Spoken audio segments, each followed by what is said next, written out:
हमारे चैनल को सब्सक्राइब करें और बेल आइकन दबाएं। भारत के हर छोटे बड़े शहर की तरह आज मुंबई भी बदल रहा है। आज का केस भी एक ऐसे अपराध से जुड़ा है जो एक ऐसी सनक से जुड़ा था जिसमें मुंबई एक बड़े क्राइम की सुर्खियां बटोरने वाला था।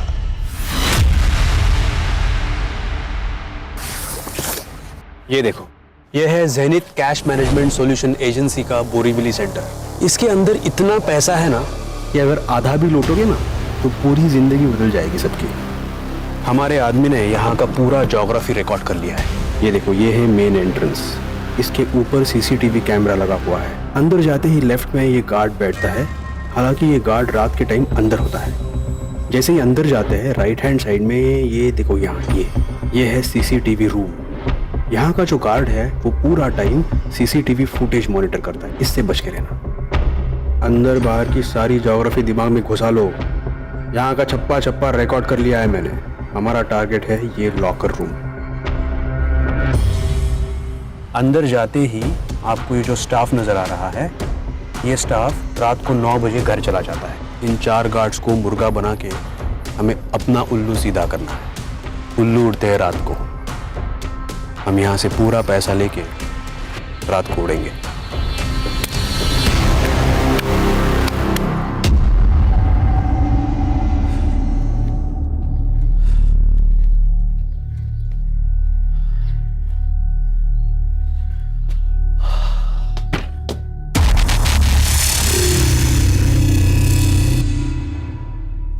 रानी,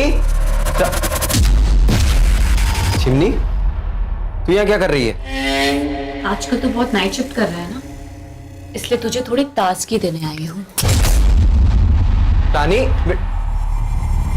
रानी, रानी, बेटा रानी, रानी, क्या किया तूने इसके साथ? मरी नहीं है ये, बस उसके दूध में नींद की गोली मिला दी थी। रेडी है क्या तू? हाँ, तेरे प्यार में। तुझे पानी के लिए ना, तेरी बेटी की वजह से मुझे उड़ी चोटी का जोर लगाना पड़ रहा है। बेशरम कहीं की, चल जा यहाँ से, जा। सच में जाऊं? बोल ना।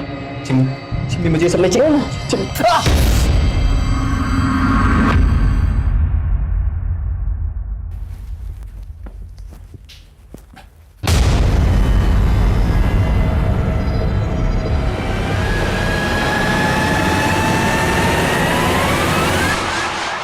तुम यहाँ?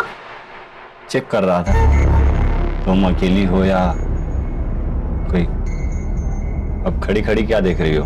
दरवाजा खोलोगे या खिड़की से आ जाऊं?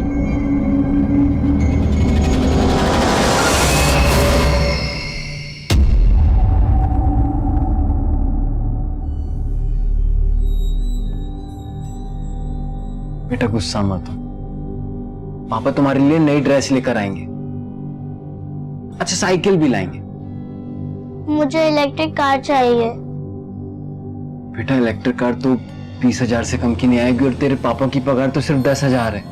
तो ठीक है, अपना ड्रेस लाओ ना साइकिल। बस आप वो गंदी आंटी से मिलना बंद कर दो और उनको मेरी मम्मी बनाने का सोचना भी मत। अच्छा ठीक है, नाराज मत हो। मैं काम से वापस आऊंगा ना तो बात करेंगे, ठीक है? और हाँ, वो गंदी आंटी आए तो दरवाजा मत खोलना।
नमस्कार, मैं senior inspector Abhimanyu Jindal, crime petrol Dastak में आप सभी का स्वागत करता हूं। मुंबई अपनी नाइट लाइफ के लिए अच्छा खासा मशहूर है। कहते हैं मुंबई कभी नहीं सोता, पर 12 जून 2017 की रात को जो हुआ वो होश उड़ा देने वाला था। ज़ेनिथ कैश मैनेजमेंट एजेंसी, जो बैंकों का करोड़ों रुपया शहर के अलग अलग एटीएम में भरने का काम करती है, वहां करोड़ों रुपए की रॉबरी हुई थी। पर हैरान कर देने वाली बात यह है कि पैसों का लालच इस अपराध का मोटिव नहीं था। ये केस एक अजीब सनक से जुड़ा था। ये मेरे करियर के सबसे चैलेंजिंग केसेस में से एक था, और इस हादसे के बाद अगले 48 घंटे तक हमारे पास पलक झपकाने तक की फुर्सत नहीं थी।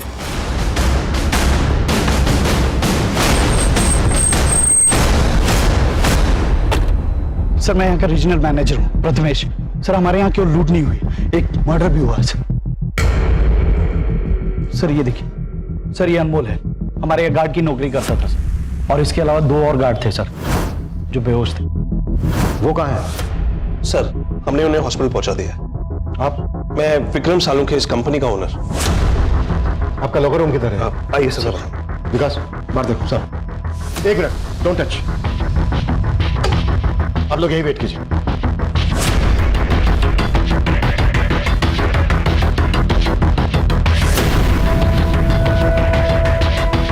जब ये सब हुआ तो आप लोग कहां थे? सर, ये सब देर रात में हुआ, तब यहाँ पे सिर्फ गार्ड्स थे। सर, करीब 12 करोड़ गायब है। सर, करीब सुबह 5 बजे के आसपास जब एक गार्ड सुमेश को होश आया तो उसने मुझे कॉल किया। हेलो सर, यार लूट हुई है सर। व्हाट? सर, जब मैं यहाँ आया तो देखा सुमेश की हालत बहुत खराब थी।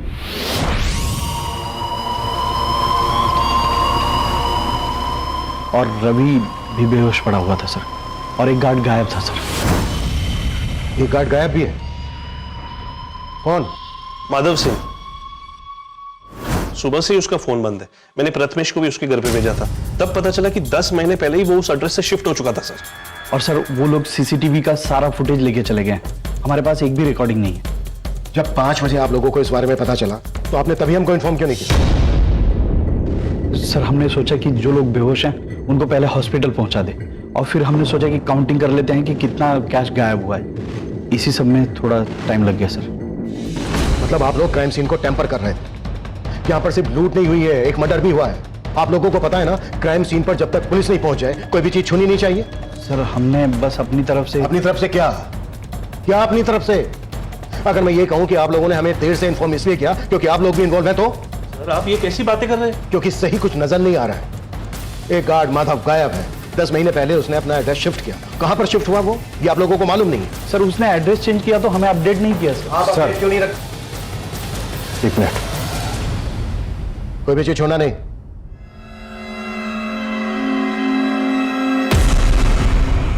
ये देखिए सर, यहां के सीसीटीवी को कपड़े से ढक दिया गया है।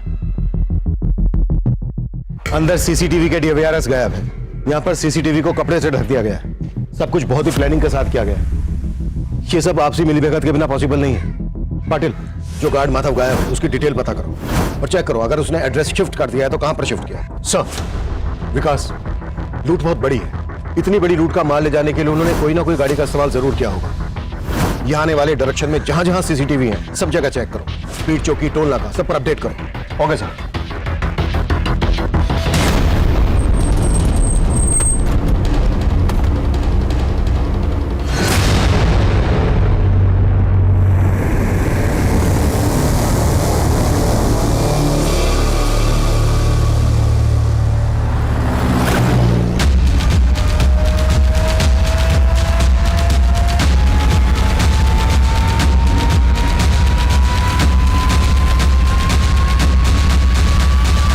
इस रॉबरी के लिए कौन रिस्पॉन्सिबल और कितने रुपए की लूट हुई है यहाँ? देखिए, कंपनी 12 करोड़ का दावा कर रही है, लेकिन जब तक हमारी जांच पूरी नहीं हो जाती हम ये फिगर कंफर्म नहीं कर सकते। बोरीवली की ज़ेनिथ कैश मैनेजमेंट एजेंसी में 12 करोड़ की लूट के बाद से यहाँ पे काम करने वाला गार्ड माधव सिंह फरार है, और यहाँ के एक दूसरे सिक्योरिटी गार्ड की हत्या भी हुई है। पुलिस अपनी छानबीन में लगी हुई है। हम भी इन पर नजर बनाए हुए हैं। पल पल की खबर जानने के लिए देखते रहिए प्राइम टाइम।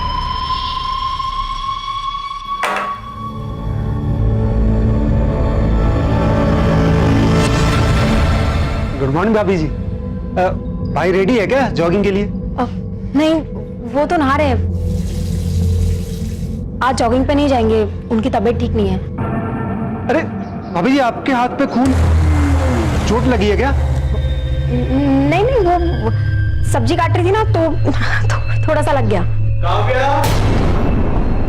आपको कुछ और कहना था? नहीं भाभी, चलता हूँ।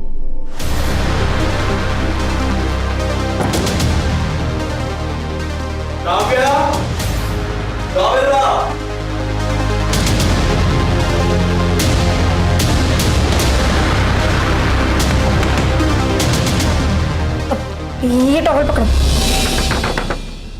रानी, रानी बेटा दरवाजा खोलना। मैं नहीं खोलूंगी दरवाजा, अब चले जाओ यहाँ से।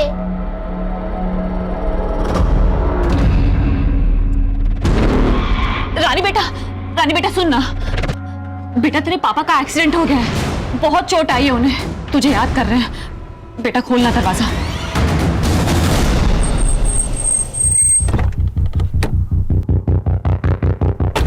सर, मुझे पता ही नहीं चला सर कल रात क्या हुआ था।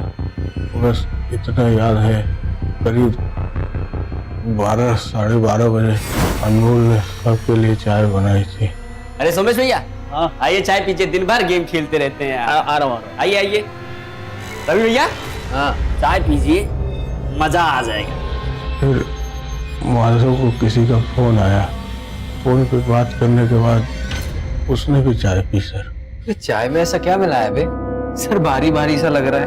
सर चाय में कुछ मिला हुआ था सर, पता ही नहीं चला कब आंख लग गई, और जब आंख खुली तो मैंने देखा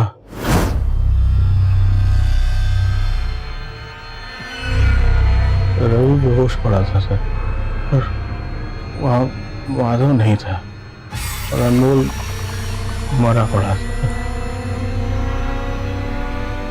तो मैं तुरंत समझ गया कि हाँ लूट हुई थी। मैंने तुरंत प्रथमेश सर को फोन किया और उनको सब कुछ बता दिया सर। फिर विक्रम सर ऑफिस आए, तब भी मैं सर खड़ा नहीं हो पा रहा था। दूसरा गार्ड रवि अभी भी बेहोश है, लेकिन तू होश में। ये बोल क्या छुपा रहा है हमसे?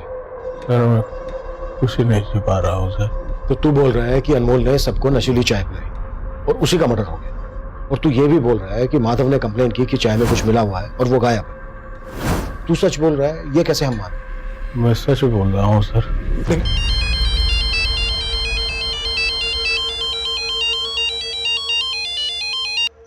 हाँ पटेल सर, मैंने कंफर्म किया, माधव ने जो ऑफिस में एड्रेस दिया था 10 महीने पहले तक वो अपनी बेटी और बीवी के साथ में वहीं रहता था, लेकिन 10 महीने पहले उसकी बीवी की मौत हो गई और वो कहीं और शिफ्ट हो गया। कहाँ शिफ्ट हुआ, कुछ पता चला? यस सर, एक पड़ोसी ने बताया कि वो आजकल जोगेश्वरी में रह रहा है। तुरंत जोगेश्वरी के लिए निकलो और मुझे सब कुछ अपडेट करो। Okay sir. और कितनी दूर है वो हॉस्पिटल जहाँ पापा भर्ती है? आप कुछ बोलो ना, कहीं आप मुझसे झूठ तो नहीं बोल रही ना? झूठ नहीं बोल रही हूँ बेटा, मैं तुम्हें लेके जा रही हूँ ना। इतनी देर से चल रहा है, मुझे बता दो मेरे पापा कहाँ है, मैं खुद चली जाऊंगी। खुद जाएगी तू? खुद जाएगी? बित्ती भर की लड़की बड़बड़ करती रहती है। चल चुपचाप चल। इस गार्ड सोमेश, प्रथमेश, विक्रम, किसी के भी बयान पर भरोसा नहीं किया जा सकता। इनके बयान से ऐसा लग रहा है जैसे माधव इस समय इन्वॉल्व है, पर अकेले माधव इतनी बड़ी लूट को अंजाम नहीं दे सकता। आई थिंक कि इन सबकी मिलीभगत है।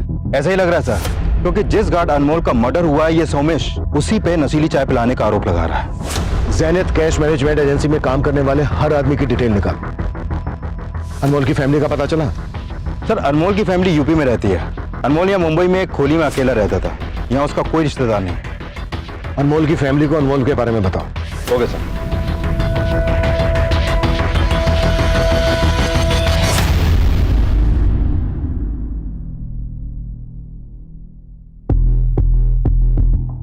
सुनिए, ये माधव का घर यही है? हाँ सर, यही वाला है माधव का घर। कहाँ गया माधव, कुछ पता है? नहीं सर, माधव को तो देखा नहीं, पर एक औरत आई थी आज सुबह जो माधव की बेटी को लेकर गई है। कौन औरत? सर वो तो नहीं मालूम, पर वो अक्सर आते जाते रहती है यहाँ पे। ये कहाँ लेके आई है मुझे? ये हॉस्पिटल नहीं है, मुझे पापा के पास जाना। चल अंदर।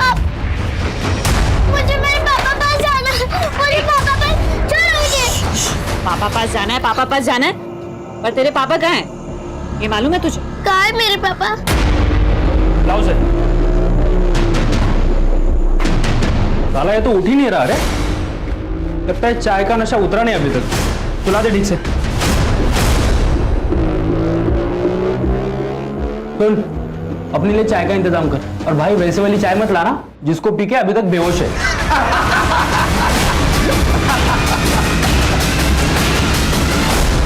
सर हमने ज़ेनिथ कैश मैनेजमेंट एजेंसी की तरफ जाने वाले हर रास्ते का सीसीटीवी चेक किया। ये देखिए सर, ये गाड़ी करीब 2 बजे जिस डायरेक्शन से आ रही है वही ज़ेनिथ कैश मैनेजमेंट एजेंसी का ऑफिस है। ये गाड़ी रॉन्ग साइड से भी आ रही है। इस गाड़ी की मूवमेंट सस्पिशियस लग रही है। हो सकता है लूट का पैसा इसी गाड़ी से ले जाया गया।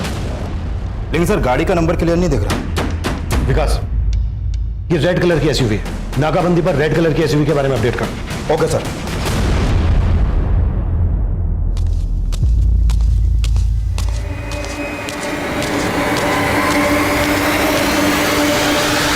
अरे क्या कर रही हो तुम? क्या हुआ? तुम्हारा मूड ठीक नहीं लग रहा है आज। नहीं नहीं, मेरा मूड बिल्कुल ठीक है। काव्या, क्या हुआ? अरे तुम रुको यहाँ पे, मैं फर्स्ट एड बॉक्स लेके आता हूँ। अरे मैं लेके आती हूँ। अरे ला रहा हूँ ना मैं।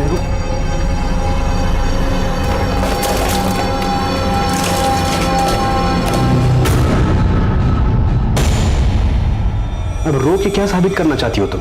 मैं भी मर जाती हूँ, तुम मुझे मार दो। अगर तुमसे प्यार ना करता होता तो कब का मार चुका होता तुम्हें।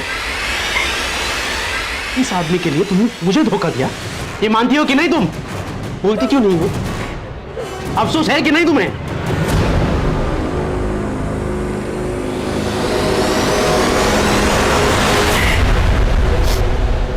देखो तुम डरो मत, मैं हूं ना। मैं तुम्हें इस मर्डर चार्ज में फंसने नहीं दूंगा। सर माधव का एड्रेस यूपी के मऊ का है। मैंने मऊ पुलिस को अपडेट कर दिया, शायद वो लोग भागकर वहीं जाने की कोशिश करें। माधव के कॉल रिकॉर्ड से कुछ मिला? सर माधव का फोन कल रात करीब 2 बजे के आसपास बंद हुआ था। 2 बजे? 2 बजे के दौरान ही उस रेड एसयूवी को रोड पर देखा गया था।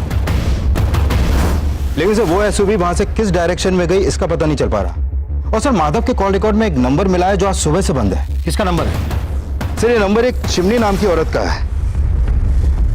ये उसका फोटो सर। सर इस चिमनी का नंबर आगरा के एड्रेस पर रजिस्टर्ड है, लेकिन ये नंबर कल मुंबई में एक्टिव था और रात 11 बजे इसी नंबर से माधव को फोन किया गया था।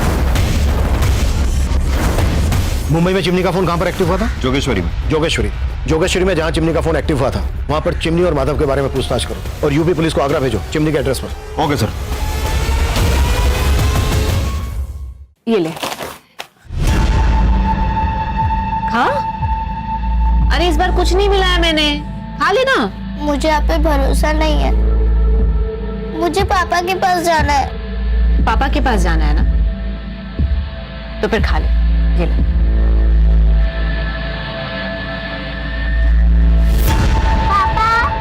बस बेटा 1 मिनट और मेरी रानी बेटी का चीनी वाला पराठा तैयार। पापा, मेरी फ्रेंड के घर में तो गैस है, लेकिन हमारे यहाँ स्टोव क्यों? गैस क्या, घर में तो और भी जरूरत की चीजें चाहिए, लेकिन ये महंगाई सबसे पहले हम जैसे गरीबों की कमर तोड़ती है। हम गरीब क्यों है पापा? बेटा तू फिक्र मत कर, तेरे पापा हमेशा ऐसे थोड़ी ना सिक्योरिटी गार्ड बन के रहने वाले हैं। एक दिन हम भी तरक्की करेंगे, खूब सारे पैसे होंगे, बहुत बड़ा घर होगा हमारा। घर तो होगा पापा, लेकिन उसमें मम्मी नहीं होगी ना। ले खा ले। तुम मेरी मम्मी बनने के लिए यहाँ लाई हो ना मुझे, ताकि मुझे यहाँ बंद करके पापा से शादी कर सको। देख मैं तेरे पापा के साथ जो कुछ भी करूंगी ना, उसमें तू कुछ नहीं कर पाएगी। साला ये तो उठ ही नहीं रहा रे। कहीं नशे की चाय पी के टपक तो नहीं गया?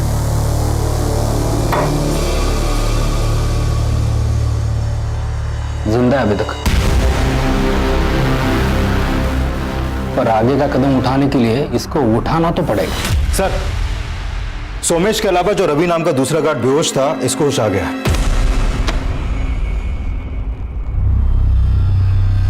सर सोमेश सही कह रहा, अनमोल ने हम सबके लिए चाय बनाई थी और चाय पीने वाले मैं बेहोश हो गया था।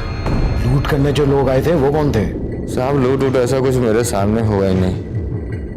वो तो आज मुझे होश आया तो मुझे पता चला लूट का और अनमोल के मर्डर के बारे में। तू और सोमेश एक ही रात लाप रहे हो, कहीं ऐसा तो नहीं है कि किसी ने तुम्हें पढ़ा के रखा है कि क्या बोलना है और क्या नहीं बोलना है, और तुम सब कहे बेहोश होना भी एक साजिश का हिस्सा है? ऐसा कुछ नहीं है, हम जो कर रहे हैं वो सही है साहब।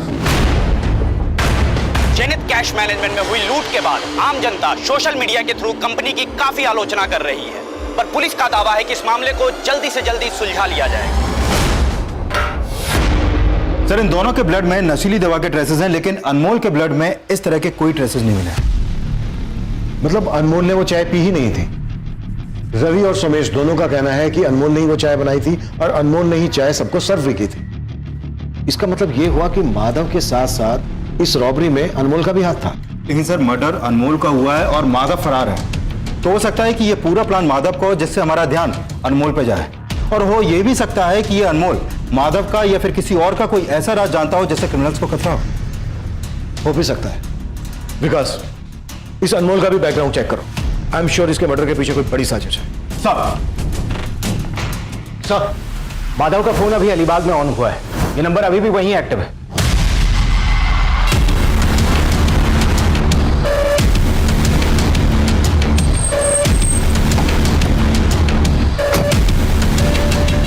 क्या हो गया साहब? माधव का है? कौन माधव साहब? वही जिसका फोन है। ये कहाँ है वो? मुझे नहीं पता साहब, कौन माधव, किसका फोन? बोल। अब मुझे नहीं पता है फोन मेरी गाड़ी में कैसे आया। इस आदमी को अपनी गाड़ी के आसपास कहीं देखा है? नहीं साहब, इस आदमी को तो नहीं देखा। हाँ साहब, मैं सवारी उतार के अलीबाग चाय पीने के लिए रुका था साहब। मैंने वहाँ देखा कि एक आदमी बार बार मेरी गाड़ी के आसपास मंडरा रहा है। तो जरूर सारा कालाकांडी उसी आदमी का किया जा रहा है। उस ड्राइवर पर भरोसा नहीं किया जा सकता विनय। सर, अभी तक तो उसने कुछ उगला नहीं है, लगता है सच बोल रहा है। उस ड्राइवर ने जिस चाय की दुकान के आसपास उस आदमी को देखा था, वहां पर छानबीन करवाओ। हो सकता है माधव की वहां से कोई लीड मिल जाए। सर, आगरा पुलिस चिमनी के नेटिव एड्रेस पे पहुंची थी। वहां उसकी मां से पता चला कि चिमनी ये मुंबई में जोगेश्वरी में रहती है। जोगेश्वरी में कहां?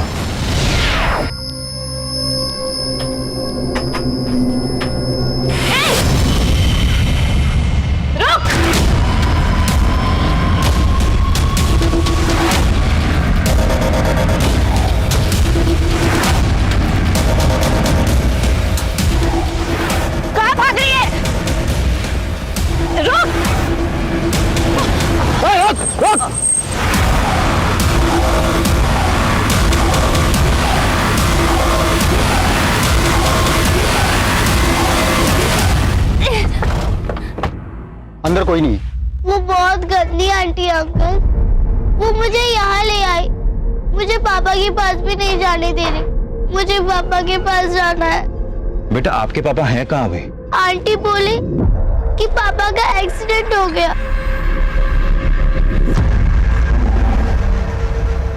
साहब, मेरे को नहीं पता माधव कहाँ है। वो तो मैंने वो खबर में देखा था टीवी में कि माधव जहाँ काम करता है वहाँ बहुत बड़ी लूट हो गई थी साहब, और माधव भी लापता है। मैं उसकी बेटी को इसीलिए ले आई थी, मेरे को लगा कि आप उसको परेशान करेंगे। माधव के साथ क्या रिश्ता है तेरा? साहब, मैं वो माधव से बहुत प्यार करती है साहब, और माधव अपनी बेटी से। मैंने उसकी बेटी के साथ कुछ गलत नहीं किया है साहब। मैं तो उसका ख्याल रख रही थी, उसे खाना खिला रही थी साहब, उसकी माँ जैसी थी मैं साहब। लेकिन उसकी बेटी मेरे को पसंद नहीं करती थी साहब। मैं ये सब करके उसका दिल जीतना चाहती थी, ताकि जब माधव वापस आए तो उसे ये सब देखकर अच्छा लगे, और वो भी मुझसे शादी बनाना चाहे साहब। योगिता, जब तक ये सच ना बोलते ना, हाथ रोकना मत। साहब,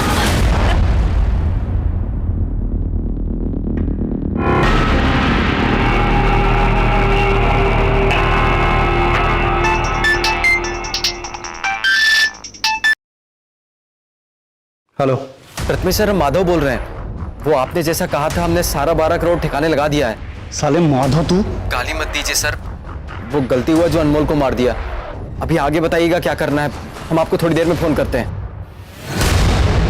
सर हमने ज़ेनिथ कैश मैनेजमेंट एजेंसी के एम्प्लॉयज के बारे में पता किया। सर इस माधव ने 3 साल पहले इस एजेंसी को ज्वाइन किया था और इससे पहले ये जिस कंपनी में था वहां के लोग इसके बारे में अच्छा ही बोल रहे हैं। प्रथमेश भी माधव की ईमानदारी के बारे में बखान कर रहा था। लेकिन सर इस प्रथमेश का बैकग्राउंड भी क्लीन नहीं है। इससे पहले जिस कंपनी में था वहां के कैश वैन से 3 करोड़ रुपए की लूट हुई थी, जिसकी वजह से इसे उस कंपनी से निकाल दिया गया। फिर इसने अपनी कंपनी शुरू की जो बहुत जल्द बंद हो गई। उसके बाद इसने ज़ेनिथ कैश मैनेजमेंट एजेंसी को ज्वाइन किया और अब यहां भी 12 करोड़ की लूट हुई। मैं पहले से ही कह रहा हूं कि बिना अंदर की मिलीभगत के इतना बड़ा कांड पॉसिबल ही नहीं। लेकिन सर इस मिलीभगत में अनमोल की भूमिका को भी समझना होगा। सर अनमोल ने 10 महीने पहले इस एजेंसी को ज्वाइन किया था और ये लोग भी बोल रहे हैं कि अनमोल नहीं, चाहे मैं नशीली दवा मिलाई थी। और सर अनमोल के कॉल रिकॉर्ड में एक ऐसा नंबर मिला है जिस पर वो रेगुलर बात करता था, लेकिन अभी वो नंबर बंद है। किसका नंबर है? सर ये नंबर इस रजनी सिंह के नाम पर रजिस्टर्ड है। ये अनमोल इस रजनी से काफी टच में था। माधव चिमनी के साथ टच में था और अनमोल इस रजनी के साथ टच में था। हो सकता है चिमनी ने माधव को और रजनी ने अनमोल को हनी ट्रैप किया हो और इन दोनों लड़कियों का इस रॉबरी के मास्टरमाइंड से कोई कनेक्शन हो। सर हमने प्रथमेश के मोबाइल नंबर को सर्विलांस पर डाल रखा था। अभी उसको अलीबाग के पीसीओ से कॉल आया था और कॉल करने वाला अपना नाम माधव बता रहा था। सर माधव मुझे फंसा रहा है, मैं सच बोल रहा हूं सर, मेरे कहने पे कुछ नहीं हुआ है सर। सर मुझे नहीं पता कि उसने मुझे फोन क्यों किया। मुझे पता है कि तू माधव की पैरवी क्यों कर रहा था। अनमोल भी तेरे साथ इस प्लानिंग में शामिल था ना? क्यों मारा उसको? सर मैंने अनमोल को नहीं मारा, मैंने किसी को नहीं मारा। आप मेरी बात समझने की कोशिश करिए। माधव की गर्लफ्रेंड चिमनी और अनमोल की गर्लफ्रेंड रजनी, इनसे क्या कनेक्शन है तेरा? सर मैं किसी चिमनी किसी रजनी को नहीं जानता हूँ। जहां पर तू पहले काम करता था वहां पर 3 करोड़ की लूट हुई थी। बोलते ये भी झूठ है? नहीं बोलो झूठ है। सर मैं मानता हूँ कि वहां पे भी लूट हुई थी, लेकिन उसमें भी मेरा हाथ नहीं था सर। पवार जब तक ये सच ना बोले ना तो साले। सर मेरी बात सुनिए सर। सर मुझे सर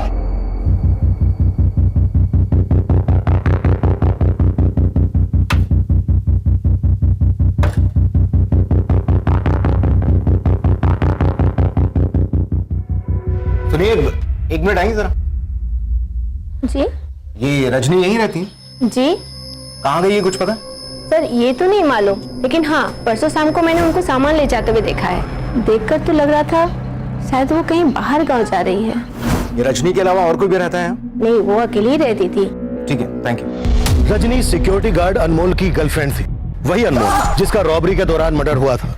और रजनी चिमनी, माधव और प्रथमेश के बाद प्राइम सस्पेक्ट बनकर हमारे सामने आई थी। और अब माधव के साथ साथ हमें रजनी की भी तलाश थी। रजनी को ढूंढने के लिए हम मुंबई के taxi, auto, bus stand, railway station, हर उस एरिया को स्कैन कर रहे थे जहां से वो शहर छोड़कर भाग सकती थी।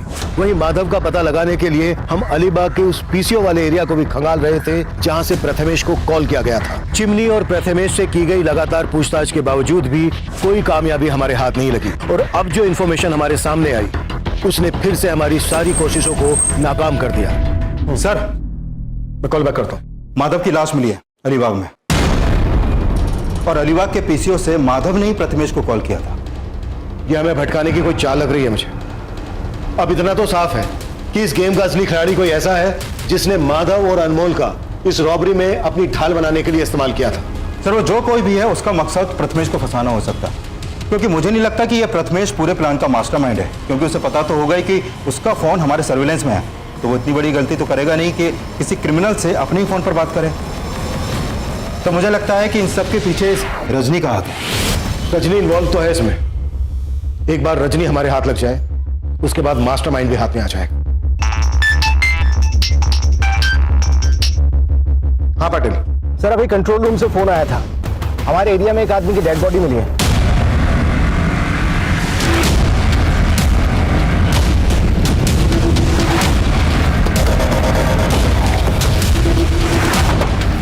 लाश को इसी सूटकेस में भर के यहाँ डंप किया गया है। सर पर किसी ने भारी चीज से वार किया है। हमारी सारी टीम 12 करोड़ के रॉबरी केस में लगी हुई है और अब ये मर्डर केस। विकास एक टीम बनाओ, इस केस पे लगा दो, मुझे अपडेट देते रहना और पता करो ये कौन है। शायद इसकी मिसिंग कंप्लेंट किसी थाने में फाइल की गई हो। Right sir. आईपीएस बनने का सपना था ना तुम्हारा, लेकिन तुम एग्जाम भी नहीं दे पाई। कैसा लगता है ये सोच के कि अब तुम आईपीएस नहीं लेकिन एक भगोड़ी एब्सकॉन्डिंग क्रिमिनल हो? सर रजनी से जुड़ी एक इंफॉर्मेशन मिली है। मुझे इंफॉर्मेशन नहीं, रजनी अंदर चाहिए पाटिल। सर ये इंफॉर्मेशन रजनी को जेल के अंदर लाने वाली हो सकती है।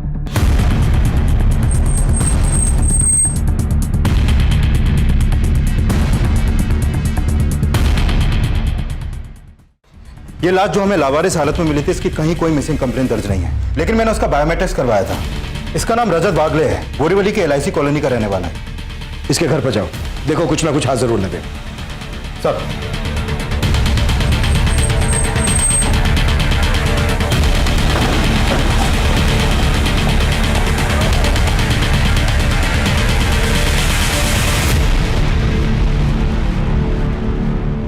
सर मेरा इस लूट से कोई लेना देना नहीं है। मेरा यकीन कीजिए मैं इसमें शामिल नहीं थी। तो फिर गायब क्यों थी? सर मैं बेकार में ही अनमोल के चक्कर में फंस गई थी। उसने कहा था कि उसे 1 करोड़ रुपए मिलने वाले हैं। सच? 1 करोड़? मजाक कर रहा है क्या? कौन देगा तुझे 1 करोड़? है एक सीक्रेट, इस बार ना बहुत बड़ा हाथ मारने वाला हूँ, उसके बाद ना अपनी लाइफ सेट है। सर अनमोल ने अपने दोस्तों के साथ मिलकर ये लूट प्लान की थी। उसने मुझसे कहा था कि लूट के हिस्से का पैसा वो मुझे लाकर देगा, लेकिन कोई नहीं आया और अनमोल का मर्डर हो गया। सर मैं बहुत डर गई थी, इसलिए अपनी मौसी के यहाँ आ गई। अनमोल ने अपने किन दोस्तों के साथ मिलकर ये सब प्लान किया था? सर मुझे इस बारे में कुछ भी नहीं पता, मैं सच कह रही हूँ सर, मुझे कुछ नहीं पता। सर यहाँ कल से ताला लगा हुआ है। रजत भाई अपनी बीवी के साथ यहाँ रहते थे, लेकिन सर बात क्या हुई? हमें रजत की लाश मिली है। लाश? हाँ।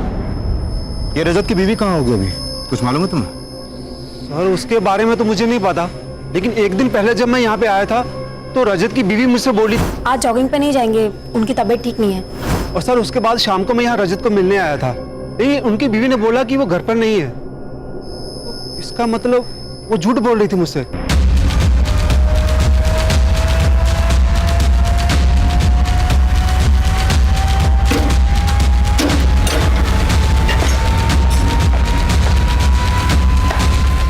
पूरा घर सर्च करो, एक भी कमरा ना छूटे। अरविंद ऊपर जाके देखो।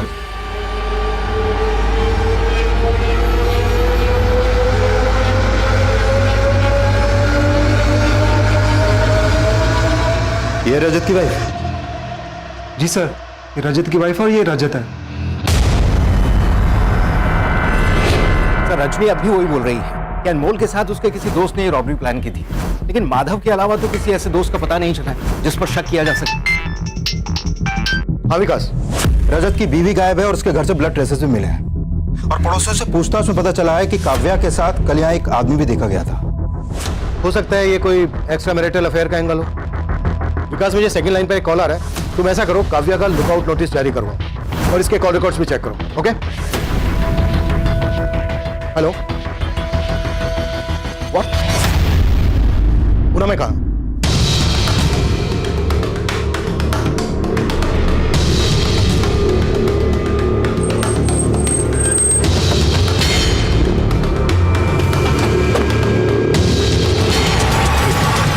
रुपये का पेटी इधर ही मिला था मेरे को। साहब मैं तो अपनी जमीन पे रोक करने के वास्ते आया था, तो इधर गीला मिट्टी देख के मेरे को थोड़ा सा कुछ लगा कि इधर गीला कैसे? मेरा जमीन मैंने खोदा नहीं तो फिर किसने खोदा? मैंने खुदाई किया साहब, देखा तो उसके अंदर पैसे का पेटी। ये तो सोच पड़ गया कि मेरी जमीन पे इतना पैसा किसने गाड़ा।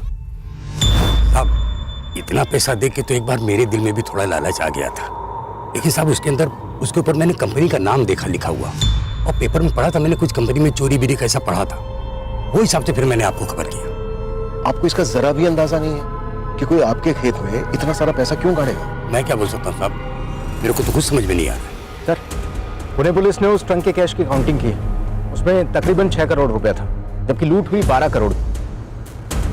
पाटिल, इससे भी बड़ा सवाल यह है कि रॉबर्स ने इतना सारा पैसा यहाँ पर क्यों और किस मकसद से गाड़ा।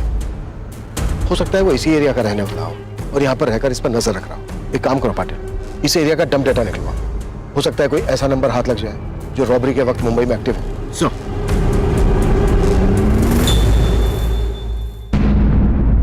पापा, पापा, पापा, मुझे पापा बचाना। नहीं रोते बेटा, मत रो, आ जाएंगे। हाँ पापा आ जाएंगे, आ जाएंगे पापा। इससे रिलेटेड जो भी इंफॉर्मेशन मिले मुझे तुरंत इन्फॉर्म करो। सर, हाँ विकास सर, मैंने काव्या के कॉल रिकॉर्ड चेक किए, उसमें इस प्रकाश का नंबर मिला है जो रजत की हत्या के बाद से बंद है। सर ये प्रकाश मलाड का रहने वाला है, लेकिन अभी इसका फ्लैट बंद है। मतलब रजत का मर्डर प्रकाश और काव्या ने किया है? प्रकाश के कौन ले निकलो आप। Okay sir. 12 जून 2017 की रात को हुई 12 करोड़ की रॉबरी और मर्डर के बाद उस दौरान सामने आया रजत वागले मर्डर केस भी कई चौंकाने वाले खुलासों से भरा था। रजत की बीवी काव्या और उसका दोस्त प्रकाश अब भी फरार थे। एक तरफ हम उनकी बैकग्राउंड चेक कर रहे थे, वहीं दूसरी तरफ हम उस एरिया का डंप डेटा भी स्कैन कर रहे थे जहां लूट के 12 करोड़ में से 6 करोड़ एक गरीब किसान के खेत में गाड़ कर छिपा दिए गए थे। और अब जो हमारे सामने आया वो हमारी सोच से भी परे था। सर, पुणे के शिवाजी नगर के डंप डेटा में जहां पर वो ट्रंक मिला था, इस हिस्ट्री शीटर रमेश शिंदे का नंबर मिला है। पता चला है कि रॉबरी के वक्त इसका नंबर मुंबई में एक्टिव था और रॉबरी के बाद से बंद आ रहा है। यानी इस रॉबरी में इस हिस्ट्री शीटर रमेश शिंदे का हाथ है? सर, इस रजत वागले मर्डर केस का भी तो इससे कनेक्शन हो सकता है। वो कैसे? सर, रमेश की कॉल रिकॉर्ड्स में हमें इस प्रकाश का नंबर मिला और पता चला है कि 1 साल पहले तक प्रकाश और प्रथमेश आपस में टच में थे।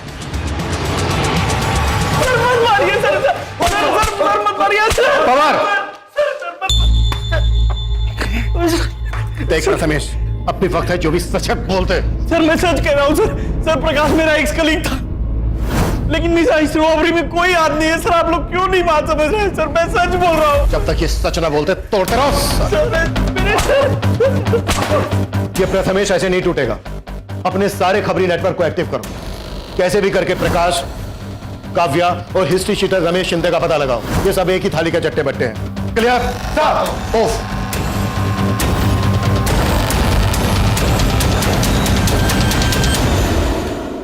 इस केस को जल्द से जल्द क्रैक करने के लिए हमने अपने खबरी नेटवर्क को बड़े पैमाने पर फैला दिया। क्रिमिनल्स तक पहुंचने का हर जरिया अंधेरे में तीर चलाने जैसा लग रहा था, लेकिन जल्द ही हमारे खबरी ने हमें उस टारगेट तक पहुंचा दिया जो इस खेल का महज एक मोहरा था। हमें हिस्ट्री शीटर रमेश शिंदे और उसके आदमियों की टिप मिली और हमने उन्हें धरने में तनिक देर नहीं लगाई।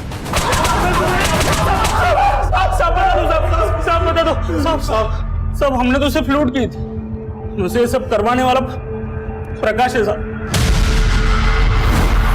यह है ज़ेनिथ कैश मैनेजमेंट एजेंसी का बोरीवली सेंटर। बाकी का पैसा कहाँ है? प्रकाश के पास? नहीं साहब, लूट के पैसों में से प्रकाश ने अपना कोई हिस्सा नहीं लिया। वो तो सिर्फ लूट करवाना चाहता था। प्रकाश ने लूट के पैसों में से अपना हिस्सा नहीं लिया? कहाँ मिलेगा प्रकाश? कितनी प्यारी लगी है। बहुत प्यार करता हूं मैं तुझसे। अरे क्या हुआ? रो क्यों रही हो? शादी करूंगा तुझसे। फिर मैं इस कैद से आजाद हो जाऊंगी। मेरा बस चलेगा ना, अपनी जान दे दूंगी मैं। काव्या प्यार करता हूं मैं तुझसे, तू समझ नहीं पाई मेरे प्यार को काव्या। मैं नहीं जानती थी सर कि प्रकाश ने कोई रॉबरी प्लान की थी। अब तुम ये भी कहोगी कि तुमने अपने पति का मर्डर प्लान नहीं किया था? तुम दोनों ने मिलकर ही मारा ना रजत को? काश साले पहले खिड़की से आता था तो दरवाजे से आने लगा है। अरे मैं खिड़की से ही आ रहा था, मेरे मुझे काव्या का गला दबाया। अरे मेरी काव्या मुझसे जा सकती है, तुझसे नहीं।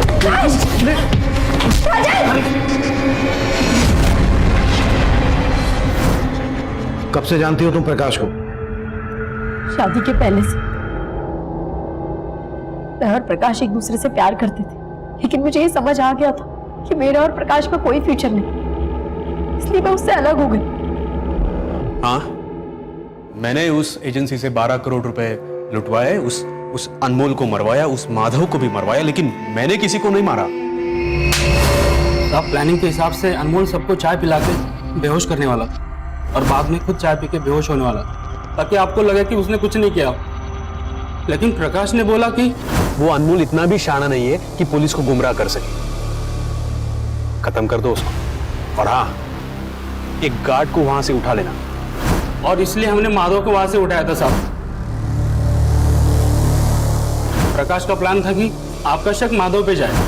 उसी के कहने पे हमने माधव से प्रथमेश को फोन किया। तूने इतना कुछ किया, फिर भी 12 करोड़ की लूट में से अपना हिस्सा नहीं लिया। ये करके क्या साबित करना चाहता था तू? मैं उस प्रथमेश से बदला लेना चाहता था सर। सर, मालाड में मैं जिस कंपनी में काम कर रहा था वहां प्रथमेश मेरा बॉस था। काव्या भी वही काम करती थी। मैं काव्या से बहुत प्यार करता था। पता नहीं अचानक क्या हुआ, उसके घर वाले उसे लेके पुणे चले गए और मेरा और काव्या का मिलना बंद हो गया। मैंने प्रथमेश से कहा कि मेरी भी ट्रांसफर करा दो अपने पुणे के ऑफिस में, लेकिन वो माना ही नहीं। अगर मैं वहां जाता तो मैं काव्या को मना लेता, दोनों की शादी होती, लेकिन वो हुआ ही नहीं। प्रथमेश की वजह से उसने वो रजत के साथ शादी की। उस प्रथमेश की वजह से ना काव्या मेरी जिंदगी से चली गई। जुनून जब किसी इंसान के सर चढ़ जाए तो वो सही गलत का फर्क भूल जाता है। ये काफी हैरान कर देने वाला था कि 12 करोड़ की लूट करने वाले मास्टरमाइंड प्रकाश ने अपने लिए कोई हिस्सा नहीं मांगा था, जबकि इतनी सारी रकम देखकर एक ईमानदार आदमी की भी नियत डोल सकती है। वहीं आज हमारे देश में उस गरीब किसान गणेश जैसे लोग भी हैं जिनकी ईमानदारी से हमें सबक लेना चाहिए। लेकिन इस केस में माधव ऐसे षड्यंत्र में मारा गया जो उसकी बेटी रानी के अनाथ होने की दुखद दास्तां बन गई। अब मैं सीनियर इंस्पेक्टर अभिमन्यु जिंदल आप लोगों से विदा लेता हूं। आपसे फिर मुलाकात होगी एक नए केस के साथ। देखते रहिए क्राइम पेट्रोल 10 तक। मकसद बताना नहीं, बचाना है। For more updates, subscribe to our channel, click the show links and enjoy watching the videos.